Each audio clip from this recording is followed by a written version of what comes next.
এখানে পেঁয়াজ, রসুন, আদা, লঙ্কার পেস্ট আর এখানে টমেটো, এখানে ধনেপাতা কুচি আছে, এখানে কাঁচা লঙ্কা আছে, আর এখানে দেখো ফোড়নে দিয়ে দেওয়া হয়েছে জিরা, আর এখানে দেখো পেঁয়াজ কুচি দিয়ে দেওয়া হচ্ছে। আর আজকে তৈরি হবে কি বলো তো?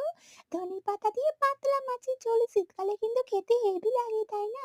তো চলো রান্নাটা শুরু করে দেওয়া হয়েছে। এবার টমেটো দিয়ে দেওয়ার পর হলুদ গুঁড়ো দিয়ে দেওয়া হলো। তারপর কিন্তু সব মশলাগুলো এখানে ঢেলে দেবো। ঢেলে দেওয়ার পর কিন্তু একটু তো কষাতেই হবে, তাই না? তো কষানো হয়ে গেলে দেখো ধোঁয়া ধোঁয়া ধোঁয়া হচ্ছে। শুধু কষানো হয়ে গেলে কিন্তু এর ওপর দিক থেকে কিন্তু মাছগুলো এখন দেবো না, এরপর গরম জলটা দিয়ে দিতে হবে। পরিমাণ মতন লবণ দিয়ে দিচ্ছি। দিয়ে দেওয়ার পর জলটা পরিমাণ মতন দেওয়ার আগেই আবার আলুগুলো দিয়ে দেওয়া হচ্ছে।